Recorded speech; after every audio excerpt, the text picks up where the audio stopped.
네, 성부와 성자와 성령의 이름으로 아멘.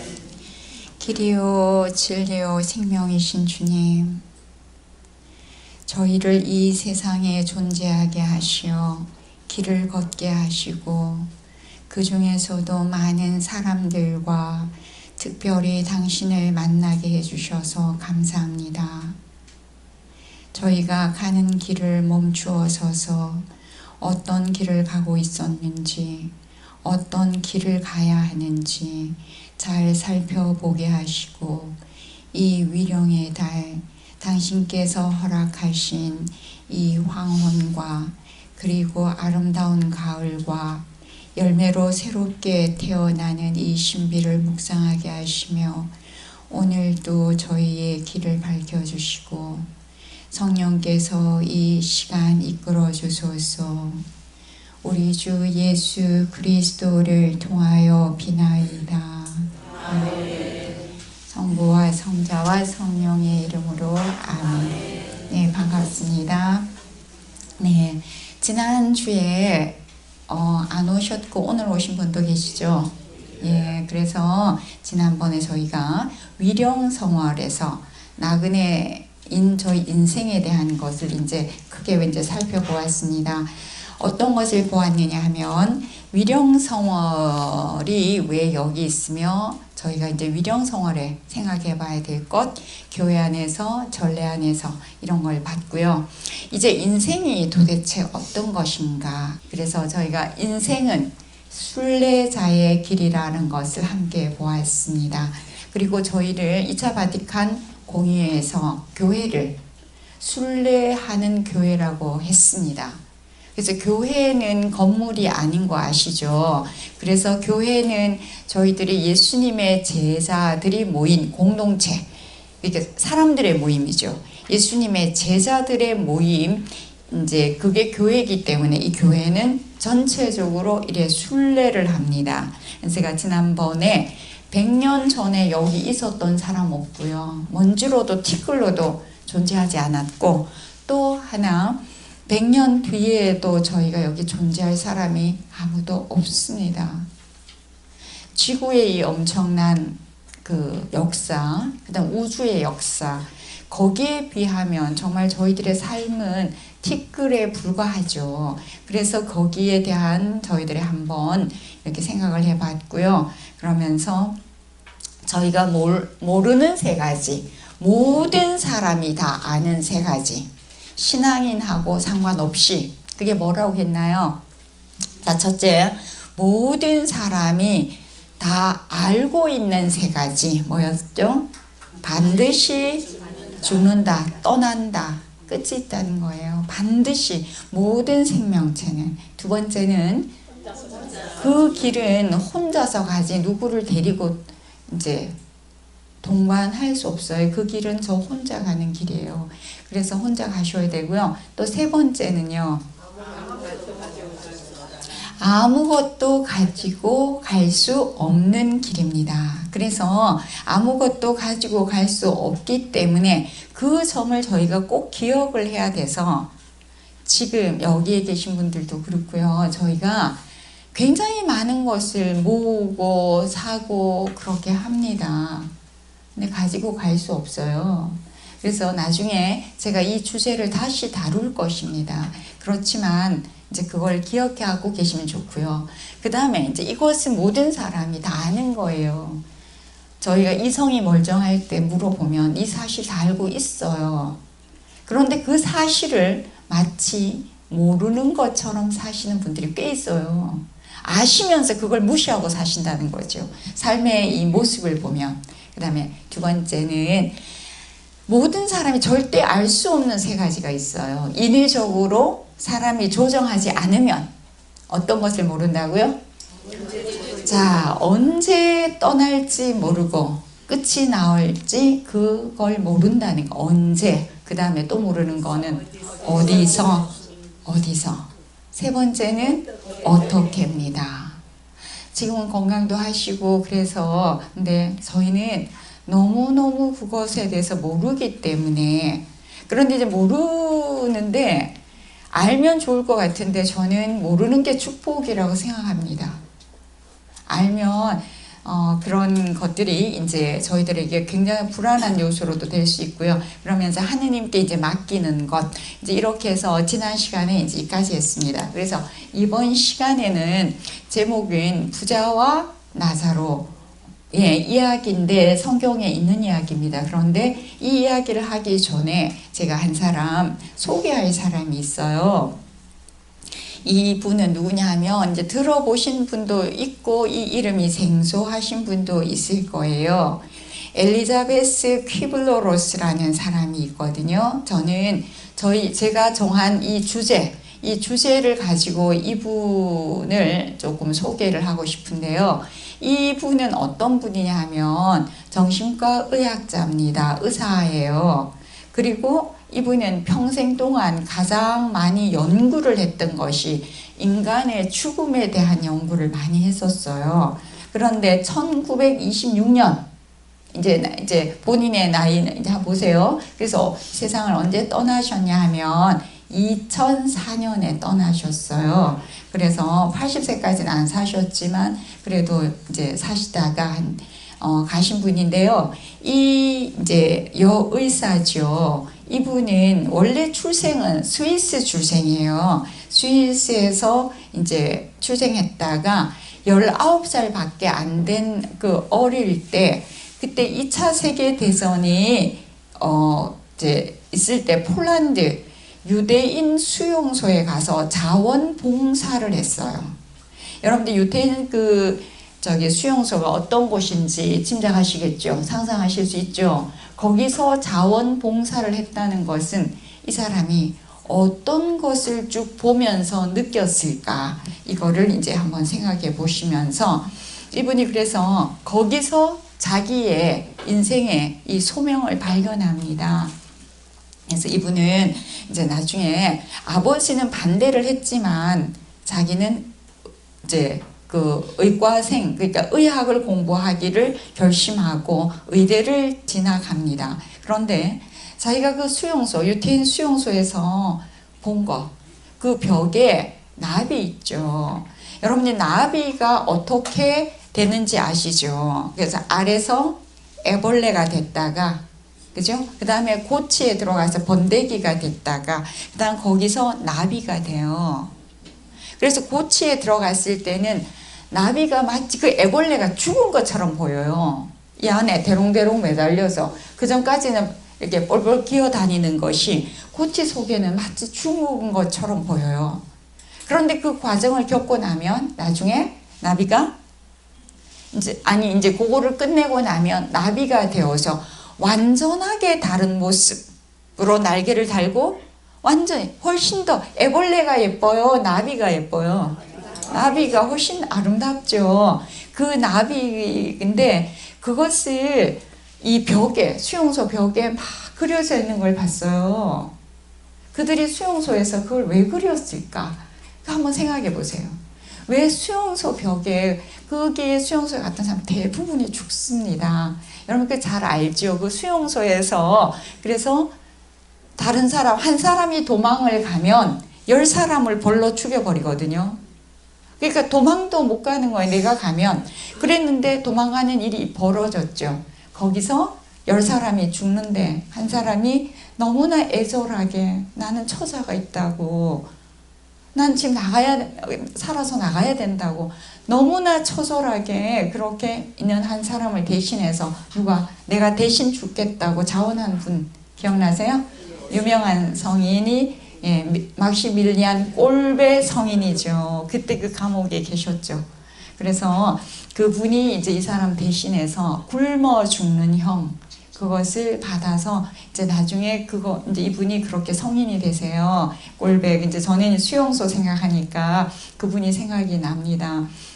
그래서 거기에 벽에 나비가 많이 그려진 거를 봤습니다. 그러면서 이 사람이 그들의 삶의 형태, 그 다음에 살고자 하는 그 모습, 거기서 희망을 잃어버리지 않으려고 그 나비를 그리고 그것을 계속 보면서 그 수용소 안에서 무엇을 생각했을까? 이러면서 키블로로스는 그것에 대해서 자기가 죽음과 삶에 대한 새로운 것을 그 어린 나이에 그걸 이제 다 자기 안에 넣어놨던 거예요. 그래서 스위스의 그 취 대학에 의과대학을 졸업을 합니다. 그래서 이 사람이 1958년에 미국 뉴욕으로 갑니다. 그래서 결혼을 하고, 그래서 이 사람이 거기서 의사니까 매일같이 그 이제 환자들 속에 있는 거예요. 죽어가는 사람들을 보는 거예요. 그러면서 이들에게 자기가 죽어가는 사람들을 어떻게 대해야 되는지, 그 다음에 의사들이 어떻게 환자들을 대하는지를 자기가 너무나 잘 볼 수 있었던 거예요, 거기서. 그래서 이제 이 사람이 저희가 죽음의 신학을 영어로 사나톨로지라고 합니다. 요새 한국에서도 사나톨로지를 공부하는 사람이 많아요. 그래서 이 엘리자베스 키블로로스를 뭐라 하느냐 하면 이 죽음의 신학, 사나톨로지의 그 선구자라고 얘기를 합니다. 그래서 이분이 어떤 유명한 말을 하느냐 하면, 아니 사람들은 다 죽는데 태어나서 아기가 태어날 때는 엄마가 태교도 이제 그 공부하고 음악도 들려주고 몸도 조심하고 다 같이 하고요. 그 다음에 아이가 딱 태어나자마자, 여러분 보세요.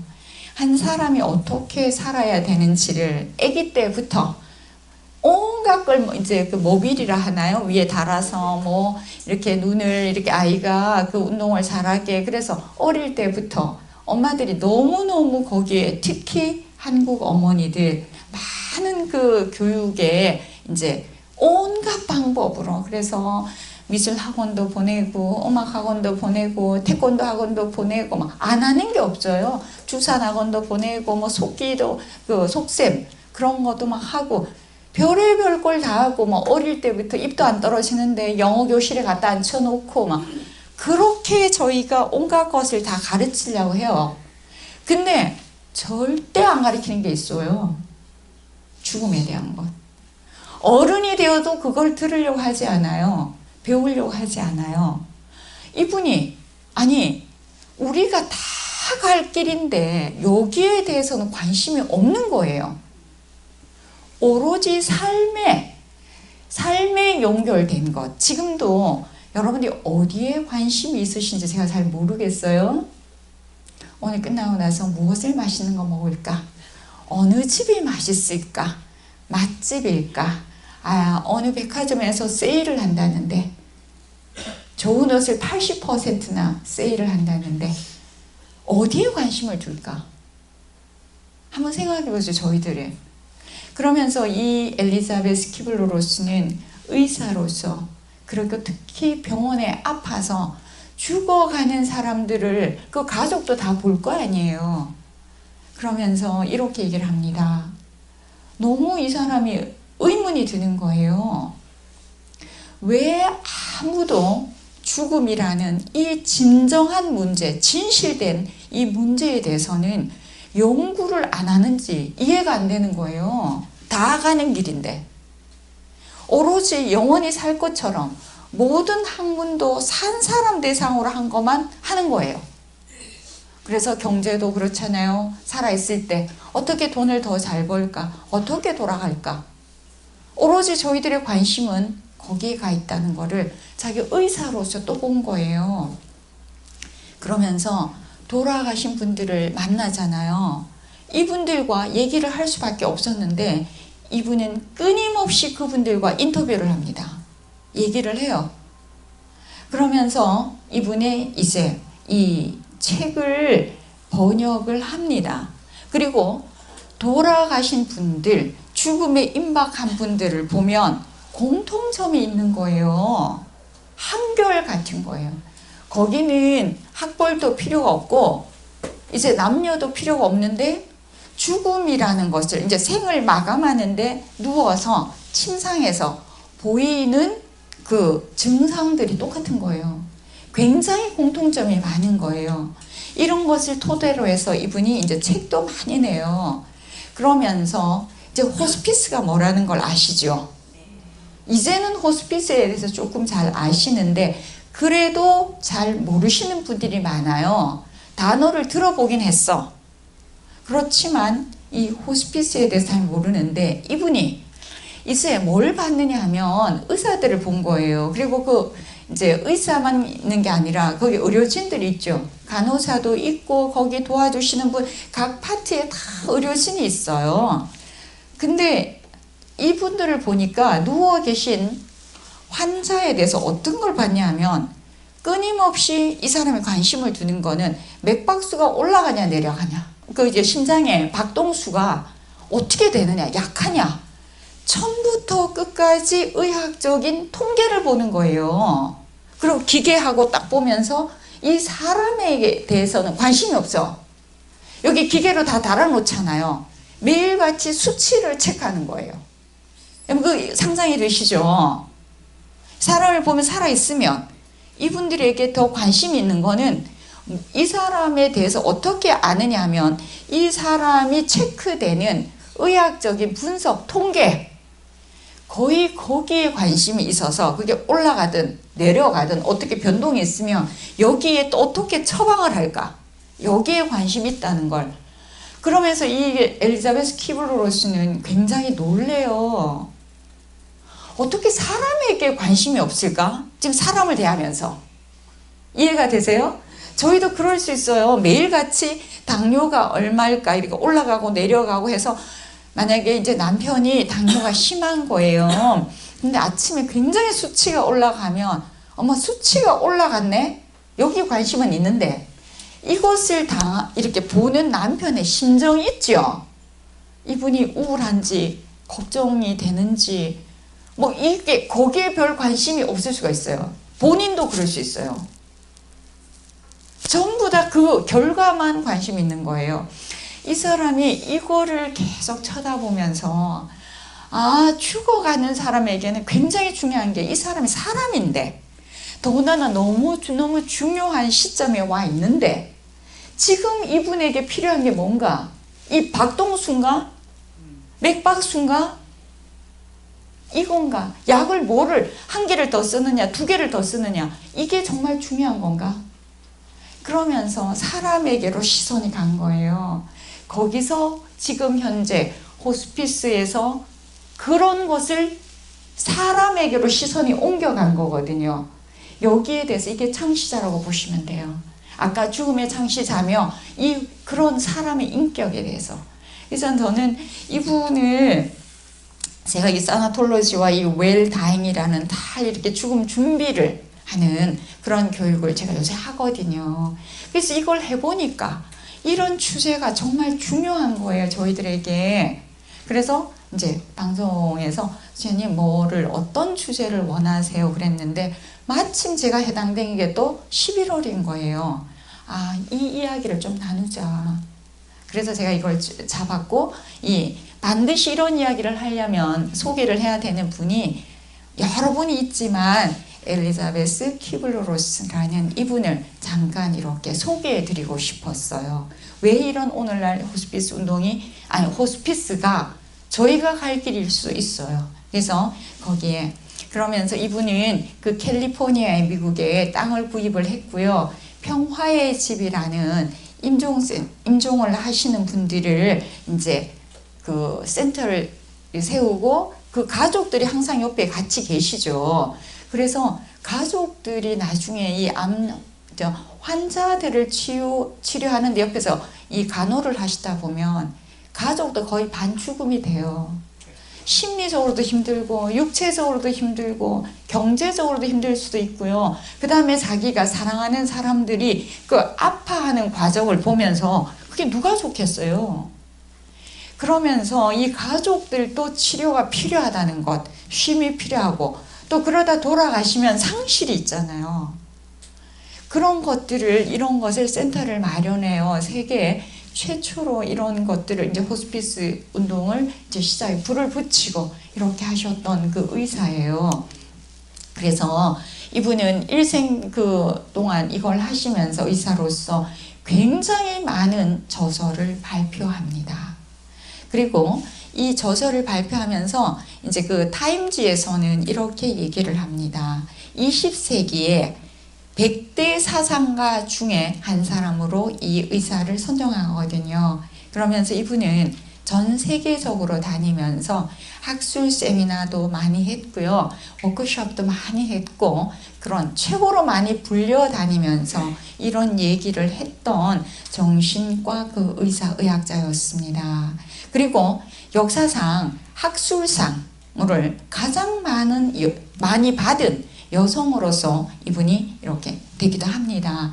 그러면서 우리나라에 이 저서가 20권도 넘고 굉장히 많은데 그 우리나라의 인생 수업이라든지 사후생 이런 것이 번역해서 이런 거에 대해서 공부하는 사람들이 꼭 한번 읽어보는 책들이에요. 그래서 이런 저서들이 있습니다. 그래서 이제 엘리자베스는 70세가 되면서 본인의 그 자서전을 써요. 그래서 그게 생애 수레바퀴인데요. 이제 이렇게 얘기를 합니다. 그래서 자기도 나중에 이제 돌아가실 때가 되니까 온몸이 마비가 옵니다. 그러고 자기는 평생 동안 이 죽음을 봐온 사람이잖아요. 의사이잖아요. 거기서 그래서 70세가 되면서 그 생애 수레바퀴라는 자기의 자서전에서 이렇게 시작을 합니다. 사람들은 나를 죽음의 의사라고 부른다. 왜냐하면 죽음에 대한 계속 관찰과 연구를 하고 내용을 했으니까 나한테 죽음의 여의사라고 부른다. 그런데 왜냐하면 왜 그렇게 했냐면 30년 이상 죽음에 대한 연구를 해왔기 때문에 나를 죽음의 전문가로 여기는 것 같다. 그러나 그들이 정말 그 나를 그렇게 부르는 사람들이 너무 중요한 걸 놓치고 있어요. 놓치고 있다고 얘기를 하는 거예요. 자서전에서. 뭘 놓치고 있느냐 하면 나는 내가 연구를 죽음 자체를 한 게 아니라 내가 그렇게 평생 동안 연구했던 가장 본질적이고 중요했던 핵심은 이 죽음이라는 걸 통해서 뭐를 밝히는 거였다? 도대체 삶이라는 게 뭐냐? 사는 것. 죽는 걸 보면서 거꾸로 삶의 의미, 우리가 왜 사는지, 삶이 왜 중요한지, 어떻게 살아야 하는지, 이게 죽음을 통해서 자기가 본 게 그걸 보고자 했는데 사람은 자기를 죽음의 연구자로 얘기한다는 거예요. 굉장히 저는 이게 크게 왔어요. 제가 이런 이야기를 나누는 것도 죽음을 강조하고자 제가 순례자의 길을 얘기하는 게 아니라 저희가 이제 살아왔던 길, 제가 지난번에 말씀드렸는데 살아왔던 길은 바꾸지를 못해요. 지금 뭘 했든 간에 아무리 후회스럽고 아무리 제 가슴을 쳐도 그것은 바꿀 수가 없어요. 그러면 이제 바꿀 수 있는 게 뭘까요? 앞으로 살아갈 길입니다. 나를 통째로 바꾸어서 새롭게 살아가 볼 길, 그것 때문에 제가 이런 주제를 잡은 거예요. 그리고 저는 늘 이렇게 얘기를 합니다. 우리 신앙인들 이렇게 얘기를 해요. 천당에 관심이 많으세요.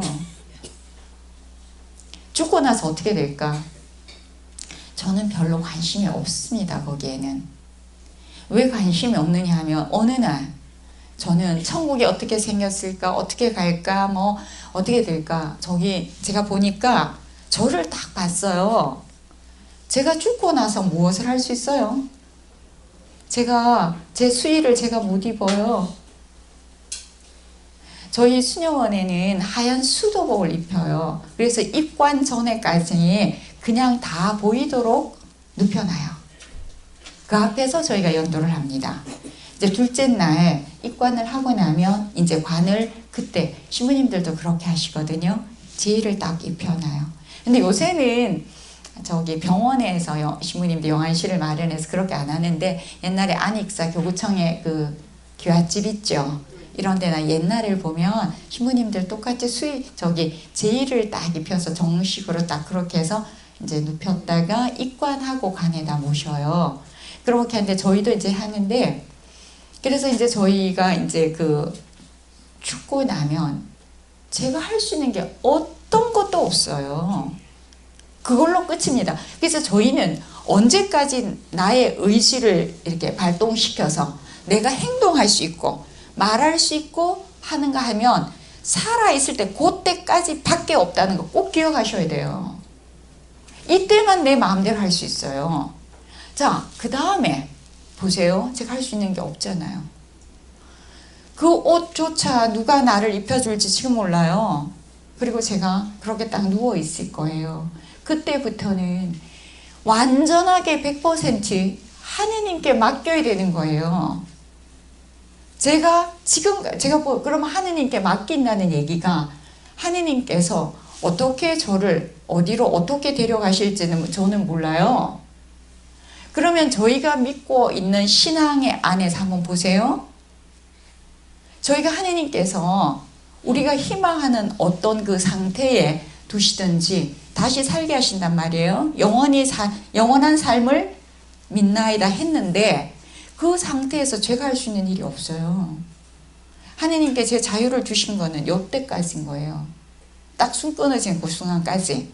그러면 나머지는 완전하게 100% 하느님께 맡겨야 되니까 그때는 제가 신경을 안 써도 되겠더라고요. 맞죠? 제가 어디를 보내실지 그거는 거기다 맡기면 돼요. 그래서 제가 그 뒤에는 난 관심 없다고요. 하느님께 맡겨드리는 것밖에 할 게 없더라고요. 그러면 제가 어디에 관심이 있어야 될까요? 그렇죠. 지금 여기에 하느님께서 저는 그걸 알아들은 거예요. 지금 여기에 네가 관심 쏟을 때는 뒤에는 나한테 맡겨라. 네가 관심이 있어야 될 때는 여기다. 그러면서 제게 다시 들어온 게 있어요. 아버지의 뜻이 하늘에서와 같이 땅에서도 이루어진다는 의미가 뭘까? 또 하나, 주님 한다고 다 하느님 나라에 가는 게 아니다. 아버지의 뜻을 실천하는 사람만이 어디 가요? 하늘나라에 간다. 하느님께 간다고 얘기가 되고요. 누가 내 어머니며 내 형제들인가? 이렇게 물어요, 제자들에게. 아버지의 뜻을 실천하는 사람들이 내 형제며 형제자매며 내 어머니라고 얘기를 하는 거예요. 이 뜻이 너무 크게 들어오는 거예요. 그렇다면 보세요.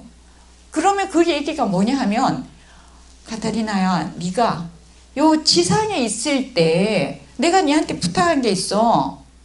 그 아버지의 뜻을 여기서 최선을 다해서 다 하는 것, 그걸 하는 게 중요하지. 끝나고 나서 하느님 나라에 가든지 말든지 그거 나한테 맡겨라. 네가 할 수 있는 게 없거든. 그게 굉장히 저한테 크게 왔어요. 그래서 여기에서 저의 삶이 더 중요하게 된 거죠. 그걸 갖고 그 다음에 하느님께서 어떻게 하시든 하느님 제가요 여기 왔거든요. 이제 당신께서 하실 차례예요. 이해가 되세요? 그래서 순례의 길을 저희가 다시 깊이 생각해 보셔야 돼요. 그래서 엘리자베스 퀴블로스도 그렇게 얘기하는 거예요. 내가 죽음에 대해서 연구했다고 얘기를 하지 말고 한 거 맞아요. 죽어가는 사람들을 끊임없이 도와주려고 애를 썼는데 그걸 통해서 내가 깨달은 것은 산다는 게 무엇이며 삶의 의미가 뭔지 어떻게 살아야 하는지 이거에 대해서 다시 한번 보라는 거예요. 참 중요한 이야기입니다. 여기에 신앙의 핵심이 있어요. 그래서 이 사람은 자기가 죽음에 이르기까지 그것을 이렇게 이제 가르쳐 줬고요. 그래서 자기의 저서 중에 하나인 그 인생 수업에 그녀가 살아가던 모든 인생의 진실을 담은 거예요. 혹시나 시간이 나시면 읽어보셔도 좋겠죠. 이 위력의 날. 그래서 이제 이런 저희가 이제 봅니다. 그런데 이 엘리자베스 퀴블로스는 아까 죽어가는 사람을 정말 많이 봤어요. 그들에게 관심도 많았고 사랑도 많았거든요. 그런데 보니까 이제 죽음 앞에서 사람들이 반응을 하는데 거의 공통적으로 반응을 하는데 5단계 정도로 이분이 이제 설명을 해줘요. 이제 이거 한번 보세요. 자, 병원에 갔어요. 당신 이제 6개월밖에 못 살겠는데요. 암이 많이 진전됐어요. 그 소리를 딱 들으면 사람들이 바로 어떻게 하냐면, 제가요 오진 아니에요? 잘못하신 거 아니에요? 그러면서 다른 데 가요. 또 검사해봐요. 그러면서 이것을 받아들이지 않아요. 저 의사가 실수했을 거야. 잘못했을 거야. 그러면서 거부를 한대요. 그걸 절대 안 받아들인대. 내가 죽는다는 사실을. 첫 번째 단계예요. 두 번째, 가봤는데 다른 병원에도 몇 군데를 다녀도 다 똑같은 소리 하는 거야. 그러고 나면 사람들이 그 다음 이제 보이는 반응은요. 왜 접니까? 왜 저예요? 저 아직 아이 장가도 안 보냈거든요. 애가 아직 어린데요. 이제 제가 살만한데요. 하느님 보시잖아요. 제가 얼마나 고생했어요. 이제 제가 살만하거든요. 어떻게 저한테 이러실 수가 있어요? 이때부터 화가 나고 분노를 하고 그 치료하는 사람한테, 부인한테, 아니면 남편한테, 애들한테 막 그러면서 막 아무도 오지 말라고, 나한테 이 문병 오지 말라고 화를 막 있는 대로 내는 거예요. 그런데 계속 자기가 아파가고 이게 뭔가 자기가 봐도 막 이게 아파오기 시작하거든요. 그러면 그 다음 단계가, 하느님 한 번만 살려주시면 안 될까요? 제가 잘 못 살았나 봐요. 제가 요번에 살려주시면요, 제가 잘 살게요. 정말 이제 제가 착한 일도 많이 하고요. 저희 아버지가 38배 가셨어요. 그때 간암으로 가셨는데 급성 간암이었어요. 젊으니까 바로 가시더라고요. 그랬는데 그때 제가 어렸는데 기억이 나요. 저희 아버지가 그랬어요. 내가 이번에 나으면 절대로 술 안 마실게. 제가 어릴 때인데도 그게 기억이 나요. 이제 저희가 간이 지금 안 좋다고 했지 암으로 얘기 안 하셨던 것 같아요. 이제 다른 분들, 어머니하고 다른 분들이. 그러니까 이제 본인은 낫는다고 생각을 하셨죠. 근데 이번에 나면 진짜 술 딱 끊는다. 다시는 안 마실 거야. 이제 이게 되는 거지. 하느님, 나를 살려주시면요, 제가 잘 살게요. 이게 흥정입니다. 흥정을 하게 되고요. 나중에 그래도 안 되거든. 흥정이 안 되거든요. 자꾸 이렇게 사그러들거든요. 그러면 그때부터는 내가 이제 더 이상 살 수 없구나를 이렇게 보면서 사그러들면서 말이 없어지고 우울해지고 침울해지고 누가 봐도 너무 이렇게 슬퍼서 옆에서 말도 못 끊는 거예요. 그 상태가 되는 거예요. 그러다가 이제 드디어 어느 날, 그래 내가 가는 거구나 받아들인대요. 이렇게 해서 떠나는데 이게 정석처럼 되는 게 아니라 어떤 사람은 분노하다가 가는 사람도 있어요. 두 번째 단계에서. 그래서 밥이 들어오면, 여러분 환자 밥 왜 맛없는지 아시죠? 그건 식이요법이기 때문에 간을 안 해요. 뭐가 들어가는 게 없어요.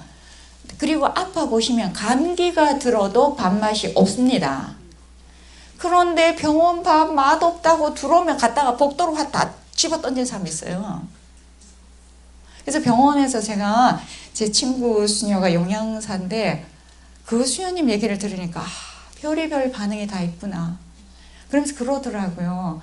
환자가 된다는 것은 이미 입맛이 다 떨어진 상태고 정상이 아니라는 거죠.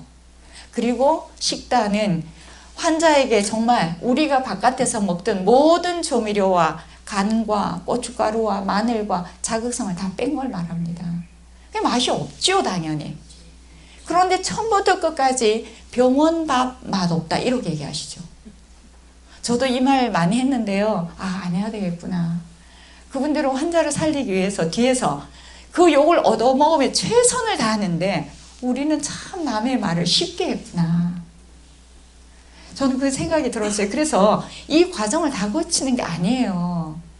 이 중간 과정에서 가시는 분도 많다는 거예요. 갑자기 가시기 때문에. 그래서 이분이 이제 죽어가는 그 환자들을 보면서 엘리자베스 키블러-로스는 이렇게 이 과정을 얘기를 하죠. 그래서 이 과정을 이제 많이 얘기를 해요. 이미 많이 들으셨을 거예요. 이분이 이제 이걸 보면서 해놨던 거.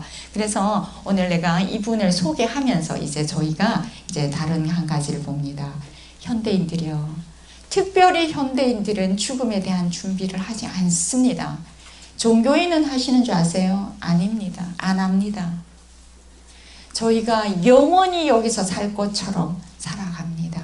그래서 제가 왜 그러냐면 저희들에게는요, 죽음에 대해서 뉴스에서 너무 많이 들어서 그렇지만 내가 죽음을 체험할 기회가 없어요. 지금 이 의료과학이 너무 발달했기 때문에 사망률이 어릴 때 잘 없어요. 사고사 아니면 옛날에는 아시죠? 아이 10명 나오면 4명은 홍역으로 뭐로 하고 없어요. 그걸 늘 옆에서 가족들도 보고 형제들도 보고 이걸 보고 사는데 지금은 병원을 너무 많이 가요. 그래서 이렇게 쉽게 해서 사망률 우리가 못 보고요. 그 다음에 이제 죽는 것도 거의 다 중환자실에서 우리는 바깥에 있고 우리 가족이 죽는데도 안에 못 들어가고 그 떠나는 걸 잘 못 봐요. 마지막 과정에만 잠깐 동참시켜줘요. 거의 다 의료진들에 대해서 이제 이게 가죠. 그러면서 예전에는 객사라고 해서 집 밖에 죽는 거를 허락하지 않아서 병원에서 돌아가시려 하면 급하게 집으로 모셔왔어요. 지금은 완전 반대가 됐습니다.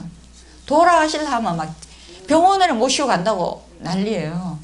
그래서 집안에서 죽음을 자연스럽게 맞이하면서 자녀들이나 형제 자매들이 이 과정을 찬찬히 볼 기회 자체가 없습니다. 아파트 문 안에서. 이래서 더군다나 이렇게 굉장히 내일이 아니라고 생각을 해요. 그런데 이제 이런 저희 현실 안에서 그 요한 금구라고 하는 거 들어보셨죠? 세례명도 있을 거예요. 요한 크리소스토모는 이렇게 얘기를 합니다. 죽는다는 거는요, 옷을 벗는 거하고 똑같다. 집에 목욕하실 때 홀랑 다 벗지요. 그것처럼 우리 육체는 죽는다는 이야기는 하느님께서 영혼과 육체로 된 것을, 육체의 옷을 벗는 것, 이걸 벗어 놓으면 거기에 새로운 하느님께서 참으로 빛나는 좋은 옷을 입혀주신다는 거예요. 이것이 저희가 영원히 삶을 믿나이다, 육신의 부활을 믿나이다를 하는 거죠. 그렇게 이제 이렇게 하는 거다라고 얘기를 합니다. 그러면서 제가 여러분들이 너무나 잘 아는 부자와 나사로의 이야기를 통해서 저희가 한번 이제 살짝 같은 맥락에서 성경에서 한 사건을 가지고 보려고 합니다. 이건 제가 이야기식으로 이제 해볼게요. 여기 주인공이 3명이 원래 나와요. 그죠? 누구 나오죠? 부자와 나자로와 아브라함과 나중에 이제 그렇게 나와요. 네, 부자가 있었는데 성경은 이 부자를 어떻게 묘사를 하느냐 하면 자주색 옷을 입었대요. 그 당시에 자주색 옷은 부자가 입는 옷, 귀족이 입는 옷, 왕이 입는 색깔이었어요. 그리고 고운 아마포, 당시 이스라엘은 아마포가 잘 안 나서 이거 수입품입니다. 비싼 거예요. 고운 천이기 때문에. 다른 사람은 꺼끌꺼끌한 거, 부드럽지 않은 거, 무슨 말인지 아시겠죠? 이런 게 부자가 어떤 생활을 누렸는지를 이렇게 표현해 주는 거예요. 그러면서 옷은 그걸 입었어요. 이제 부자인 거 아시겠죠? 이 표현 자체로. 그런데 날마다 어떻게 살았어요? 즐겁고 호화롭게 살았습니다. 이제 부자의 이제 상태를 설명했고요. 이제 그 다음 이제 주인공이 나오는데 누굴까요? 나사로라는 거지예요. 어디에 있었던 걸로 나오나요? 그 집 대문 앞에 있었어요. 그래서 이 사람은 성경은 가난하고 종기투성이의 몸으로 자기 너무 아파서 앉아있지도 못해서 그 대문 앞에 널브러져서 누워 있었다로 나옵니다. 그러면서 왜 거기 있었을까? 나사로가 부자의 식탁에서 자기한테 안 주는 거 알지만 그래도 버리는 거, 식탁에서 떨어지는 것으로 배를 채우기를 간절히 원했다, 바라는 거예요. 그거를 원하는 거예요. 나 안 줘도 되니까 혹시 버릴 때 나한테 좀 줄까 봐 거기에 있었어요. 그런데 개들이 왔어요. 그 집 개가 와서, 여러분들이 아플 때 닿으면, 우리가 왜 이렇게 많이 이제 아파가 뭐 베거나 이래 하다 모르고 턱 닿으면 아파 죽어요. 누가 내 아픈데 건들면 자지러집니다. 이 표현이 뭘까요? 이 집 개가 와서 그의 종기를 핥았대요. 이 사람 도망을 못 가요. 못 움직여요. 이런 이제 굉장히 대조적인 상황 상상되시죠? 이제 그 다음에 이게 갑자기 확 장면이 바뀝니다. 그러다 그 가난한 이 나사로가 죽자 천사들이 그를 어디로 데려가나요? 아브라함 곁으로 데려가요. 이제 갑자기 확 바뀝니다. 장면이. 그러다가 이제 여러분 영화다 생각해 보세요. 부자도 죽었어요. 그래서 묻혔다라고 나와요. 가난한 이는 죽자 천사들이 아브라함 곁으로 데려가고 부자는 죽었는데 묻혔다로 나와요. 그러면서 어떻게 이걸 표현해 주냐면 부자가 저승에서 옛날에 저희 사도신경 할 때 저승에 가시어 이렇게 나와요. 예수님도 잠시 돌아가시고 들렀던 곳이에요. 제가 여기서 저승을 설명할 수가 없어서 넘어갑니다. 저승에서 어떻게 하고 있었나요? 고통을 받고 있었어요. 그런데 눈을 들어봤어요. 너무 고통 속에 있다가 눈을 떠보니 멀리 보이는데 아브라함과 그의 곁에 있는 나사로가 보입니다. 옛날 성경 버전에는 아브라함 품에 있는 나사로로 돼 있었어요. 근데 새 성경 버전에는 그의 곁에 나사로가 있었어요. 그래서 이제 부자가 소리를 꽥꽥 지릅니다. 아브라함 할아버지 뭐라고 불러요? 뭐라고 얘기하나요? 저에게 자비를 베풀어 주십시오 이래요. 그 자비 내용이 밑에 나와요. 뭐라고? 나사로를 나한테 보내주세요. 그리고 그 나사로의 손가락 끝에 물을 찍어서 제 혀를 식히게 해달래요. 제 혀를 좀 식히게 해달라고. 그러면서 제가요 불길 속에서 고초를 겪고 있어요. 아까 고통 속에서 눈을 들었잖아요. 그러면서 너무 목이 말라요. 나한테 물 좀 주세요. 이렇게 얘기를 하는 거예요. 나사로 보이니까 그 둘이가 보이니까. 자 그랬는데 아브라함이 얘기를 합니다. 얘야 너 부자야 너는 살아있는 동안에 좋은 것을 받았고 나사로는 나쁜 것을 받았음을 기억해봐라. 기억이 중요합니다. 신앙은 기억하는 일입니다. 저희가 예수를 기억하는 일이 지금 신앙입니다. 그게 미사입니다. 얘야 너는 살아있는 동안 좋은 것을 받았고 나사로는 나쁜 것을 받았는 것을 기억해봐라. 네 잊어버렸나? 기억해봐라. 그래서 이제 그는 나사로는 여기에서 위로를 받고 너는 고초를 받고 있는 거다. 너 거기 있을 때 네 위로를 다 받았어. 너 날마다 화롭게 살았잖아. 날마다 즐겁게 지냈잖아. 잘 먹고 살았잖아. 기억해 바랍니다. 이제 그래서 그는 나사로는 그런 일이 없었어. 그거를 배 좀 이렇게 채워볼게라고 너네 집 대문 앞에 있었어. 그랬는데 여기에서 위로를 받고 너는 고초를 겪는 것이야. 더군다나 니하고 우리 사이에는 큰 구렁이 있어요. 큰 이렇게 구렁이 놓여 있어서 여기에서 그쪽으로 못 가거든. 거기에서 여기로도 못 건너와. 보이지만 그렇게 이 성경을 표현합니다. 너희 쪽에서 건너가려 해도 갈 수 없고 거기에서 우리 쪽으로 건너려도 안 돼. 이 얘기를 해줘요. 상황을. 그러면서 부자가 이제 말이 달라집니다. 뭐라고? 이제 나는 하는 게 아니에요. 어떻게? 그렇다면 할아버지 이제 부탁을 해요. 뭐라고? 제발 뭐라고요? 나사로를 제 아버지 집으로 보내주십시오.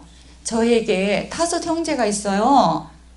나사로가 그들에게 경고하여 그들만은 이 고통스러운 곳에 오지 않게 해달라는 거예요.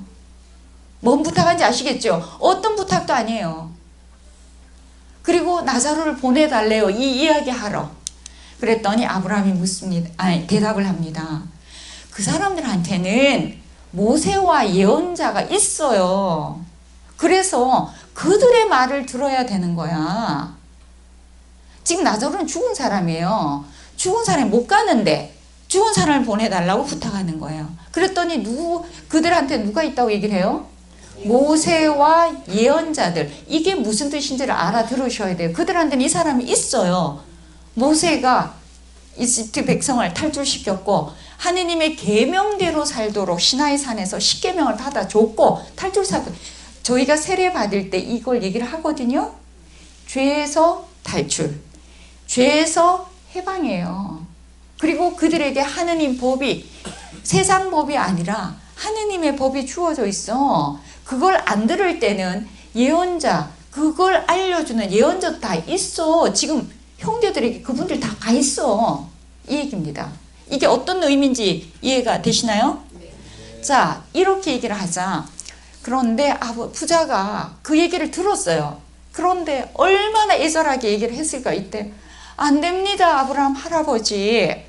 죽은 이들 가운데서 누가 가야 그들이 뭐 할 거다? 회개할 것입니다 하였습니다. 보세요. 알아요. 그 사람들 얘기 자기도 안 들었고 지금 자기 형제들도 안 듣고 있다 이 말이에요. 죽어서 여기서 무슨 일이 어떻게 됐는지 이걸 아는 사람이 가서 얘기를 해줘야지만 그들이 들을 거예요. 이 의미 아시겠죠? 그래서 이제 그러면서 아브라함이 그 부자에게 그 소리를 듣고 나서 이렇게 얘기를 해줘요. 보세요. 모세와 예언자의 말을 듣지 않으면 죽은 이들 가운데서 누가 다시 살아나도 믿지 않을 거다. 저희 부활을 믿어요. 예수님의 다시 살아나신 것을 믿는 사람들이에요. 근데 안 믿는 사람들 많습니다. 안 믿어요. 예수께서 안 살아나셨던 게 아니에요. 안 믿습니다. 이거 굉장히 많은 이야기가, 이런 종류의 이야기가 성경에 여기밖에 없어요. 저승에 대한 이야기가 거의 나오지 않아요. 그래서 부활에 대해서 저희가 잘 모르거든요. 자, 그러면 이 이야기를 제가 오늘 왜 가지고 왔을까? 저희들이 함께 뭐를 한번 생각해 볼까? 그래서 이 위령의 날에 아까 제가 삶에 관심이 있어야 된다고 그랬죠. 저희는 삶에 관심을 잘 가져야지 나중에 아름다운 마무리가 되는 거예요. 그 마무리를 잘 하기 위해서 중요한 거는 지금 저희들의 삶이에요. 아버지의 뜻을 실천하는 일, 아버지의 뜻대로 사는 일, 하느님 나라를 지금 여기에 이미 실천하는 일, 이게 그리스도교인들의 사명입니다. 그게 어떤 일일까? 자, 그러면 몇 가지 아까 그 이야기 다 아시는 이 이야기에서 함께 생각해 볼 문제 제가 같이 한번 보려고 합니다. 부자가 뭘 잘못했는데요? 부자는 거기 성경에 나오지 거기 아무도 가서 뭐 나사로를 괴롭혔다 이 사람이 무슨 있잖아요. 이렇게 뭐 다른 사람에게 그 재산을 다 이제 빼내 돌렸다 이런 얘기도 안 나와요. 그런데 여기서 나오는 이야기 안에서 부자가 나오는 이야기 안에서만 어떻게 부자가 됐는지 저도 잘 모르겠어요. 뭐가 있었을 거야 아마. 그런데 이 성경 안에서에서 이 부자의 잘못은 뭐든가요? 그렇죠. 무관심입니다. 이 나사로가 어디서 하면 대문 앞에 있었어요. 지금 여기 뒤에 문으로 들어오셨잖아요. 그 문 앞에 나사로가 그렇게 펼쳐져 누워 있었으면 다 보셨을 거예요. 그런데 싹 돌아 들어온단 말이에요. 그 사람 안 밟으려고 안 부딪히려고 옆으로 뺑 돌아가 싹 들어오거나 다른 문으로 싹 들어올 수 있어요. 그 앞에 있었어요. 대문 앞이라고 표현한 거는 누구나 다 볼 수 있었던 장소에 있었는데 그걸로 이 사람은 거기 줬다는 말이 없죠. 이 사람이 너무 배가 고프고 아파서 밥 좀 먹어볼게라고 떨어진 부스러기 먹어볼 거라고 있었는데 그걸 줬다는 얘기가 성경에서 없어요. 그리고 바로 죽었다로 나옵니다. 저희들에게 혹시 저희들은 살아가면서 우리 주변에 이렇게 나사로 같은 사람의 매일 하소연과 그들의 울부짖음이 있는데 저희는 아예 무관심하지 않는가? 볼 마음도 없고 들을 귀도 없고 어떻게 그들에게 대해서 여러분들이 오늘날 이 나사로가 있다는 사실을 이 성경은 다시 한번 저희들이 얘기합니다. 2000년 전에 예수께서 한 비유를 들어줬던 얘기가 아닙니다. 지금 나에게 이 이야기를 들려주시는 예수님이에요. 임마누엘 예수님이에요. 그래서 이 그 아브라함과 부자와의 대화를 보시면서 이러죠. 나자로를 좀 보내달라 그래요. 그러면서 이렇게 얘기를 해요. 알아요. 그러면서 이제 부자는 지금 깨달은 거예요. 지금 깨달은 거예요. 그래서 자기 형제들은 여기 안 왔으면 좋겠다고 얘기를 하는 거예요. 이거는 저희가 하늘나라 뭐 전당 지옥 저는 거기에 별 관심이 없고요. 아까 그랬잖아요. 하느님한테 맡기고 근데 이걸 겁주려고 하는 게 아니라 예수님께서 저희가 천당 지옥 이런 거 협박하시려고 하는 게 아니에요. 오늘 여기에 관심을 둘 때 우리들이 어떻게 살아야 하는지 그 태도에 대해서 얘기하는 거예요. 어디에 관심을 두고 어떻게 살아야 하는지. 그래서 부자는 그렇게 우리는 보세요. 날마다 좋은 옷을 입고 날마다 즐겁고 화롭게 살았어요. 이렇게 안 살고 싶은 사람이 누가 있을까요? 다 그걸 위해서 그렇게 애쓰신 거잖아요. 이제 열심히 벌어서 내가 나이 좀 들면 그때는 돈 모아서 해외여행도 가야지. 내가 펜션도 마련해야지. 나도 좋은 차도 한번 타봐야지. 서민들은 많이 그러면서 오신단 말이에요. 다 그러고 살고 싶어요. 그게 부러워요. 그런데요. 부자의 그 삶을 잘 보셔야 됩니다. 나중에 당장 자기가 안 되니까 너무 힘드니까 이제 자기는 안 된다는 걸 알아요. 나 맞는 사람들에게 이걸 알려줘야 되겠구나. 나사로를 보내달라고 그래요. 그런데 이게 중요한 말이 있어요. 그들에게는 누가 있어요? 모세와 예언자. 오늘 이 시대에도 모세와 예언자가 저희들 다 있습니다. 누가 모세인지 누가 예언자인지 알아들으셔야 돼요. 거짓 예언자의 얘기를 들으시면 안 됩니다. 이제 이렇게 이제 그러면서 부자는 저승에서 전혀 다른 운명을 맞이합니다. 그러면서 부자가 굉장히 늦은 후회를 하고요.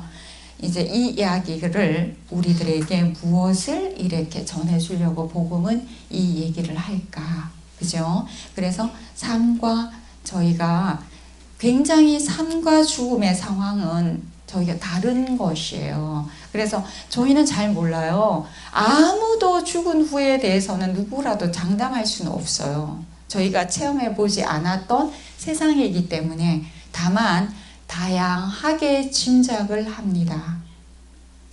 다양하게 짐작을 할 뿐이고요. 그래서 성경에서 보여주는 이런 한 부분을 가지고 이런 이야기를 예수님께서 하셨구나. 이 이야기를 통해서 나에게 들으라는 것은 지옥에 대한 무슨 일이 두려움을 가지라는 게 아니에요. 죽는 게 두려운 게 아니라 보세요. 아버지의 뜻이라는 것이 이분은 이 얘기를 해주면서 지금 2000년 동안 신자분들에게 당신을 따르겠다고 나선 사람들에게 이 이야기를 들려주시죠. 알아들어야 할 사람들은 저희들이에요. 그래서 이걸 하면서 이제 저희는 모든 사람이 이 죽는 걸 두려워해요. 왜냐하면 그 다음을 잘 모르기 때문에. 여기가 너무 여기 세상을 욕을 엄청 해요. 엄청 합니다. 그럼에도 불구하고 니 그럼 지금 저 세상 갈래? 하면 언제요? 저 안 갑니다. 절대 안 갑니다. 하나님 여기 저 너무 좋거든요. 그러면 여러분들이 저는 그렇게 생각합니다. 이 성경이 저희들에게 희망이 되고 힘이 되고 그 다음에 예수께서 저희 삶의 길잡이시라는 것 그러면서 저희 이게 성경에서 저희들에게 굉장히 길을 잘 가르쳐 주는데 그 중에 제가 히브리서를 한번 봅니다. 히브리서 2장 15절에 보시면 이렇게 얘기를 합니다. 죽음의 공포 때문에 한평생 종살이에 매여 있는 이들을 풀어주시려는 것 이것이 예수님께서 인간이 되어서 그것을 그 죽음의 공포를 풀어주신다는 거예요. 당신이 앞서 삶과 죽음이 어떤 건지를 보여주시면서 죽음이 아니다라는 것을 우리에게 보여주셨던 분이죠. 그래서 히브리서는 죽음의 공포 때문에 한평생 우리가 누가 협박하잖아요. 네 죽을래 하면 잘못한 것도 하잖아요. 안 죽으려고 하잖아요. 그런 죽음의 공포 때문에 한평생 그런 잘못에 유혹에 당당하게 못 살고 종살이에 얽매여 있는, 죽어도 살거든 죽는 거 너무 겁내하지 마라. 제대로 살아라. 바르게 살아라. 옳게 살아라. 틀린 것 안에서 틀린 거에 줄줄 딸려가지 마라, 이 얘기입니다. 그래서 이렇게 말하고 있습니다. 그래서 죽음이 극복이 된다는 것, 우리가 그렇게 두려워하고 가기 싫어하는 것, 다르게 한번 생각해 바랍니다. 다르게. 그래서 이것이 주는 이 복음이 굉장히 저희들에게 주는 큰 메시지입니다. 그러면서 부활로 다시 살아난다는 개념, 저희가 죽어서만 다시 살아나는 게 아니에요. 여기에서도 절망 속에서 다시 살아나는 게 오늘 저희가 여기서 이미 부활을 사는 것입니다. 그 체험이 없는데 부활을 어찌 우리가 깨닫겠습니까? 그래서 신앙인은 여기서 부활을 이미 매일매일 삶 안에서 체험해야 됩니다. 여러분들이 보시면 살다가 너무 절망에 딱 부딪혀서 죽고 싶을 때가 있을 거예요. 그만 살았으면 좋겠다. 이래 살면 뭐 하겠노? 그랬을 때 다시 살아난다는 의미는 거기서 밟고 그것에 대해서 넘어지는 게 아니라 그 절망의 상태에서 다시 올라올 때만 부활이 뭔지를 알게 되는 거예요. 제가 그 부활절 때 되면 그 카드에다가 부활 축하드립니다. 왜 축하하는지는 잘 모르겠어요. 그리고 매일이 부활이 되시라고 얘기를 해요. 매일이 부활이 되라고. 그날 축하를 하기 위해서 부활절이 전례 안에 끼워져 있는 게 아니에요. 부활절 윷놀이 대회를 하기 위해서 부활이 들어가 있는 게 아닙니다. 그 교회의 의무 축일로 그거 적히기 위해서 부활이 있는 게 아니에요. 나의 삶하고 부활하고 뭔 상관이 있느냐고요. 제가 죽어서 천당 가는 일이 부활이 아닙니다. 그건 하나님한테 맡기세요. 부활을 산다는 의미는 저의 매일의 삶 안에서 이 절망과 아픔과 고통 안에서 여러분들이 거기에 걸려 넘어지지 않고 나오는 일입니다. 굉장히 중요한 거예요. 그래서 우리가 믿는 신앙 고백이 이것입니다. 그래서 다른 사람들은 똑같은 어려움 속에서도 너무 힘들어하지만 저희는 그 상황이 좋아서가 아니라 행복할 수 있는 것, 기뻐할 수 있는 것, 다시 희망을 가져볼 수 있는 것, 이것을 부활을 믿는 저희들이에요. 그래서 오늘 제가 함께 나누는데 집에서도 부자와 나사로를 이야기 쉽잖아요. 이 이야기 다 이제 기억하시잖아요. 알고 계셨던 내용이에요. 이 이야기를 오늘 하느님께서 이 위령의 달에 나한테 어찌 살라고 들려주시는 이야기일까? 그래서 제가 오늘 그 얘기를 선택해 봤어요. 자, 그러면 오늘 여기서 오늘 여기까지 하고 다음 주에 계속 이 이야기를 연결해서 세 번째 기차 칸을 달겠습니다. 이제 앞에 기차 2칸 됐어요. 이제 세 번째 달겠습니다. 예, 마치면서 영광송하고 마칩니다. 성부와 성자와 성령의 이름으로 영광이 성부와 성자와 성령께 성부와 성자와 성령의 이름으로 아멘. 고맙습니다.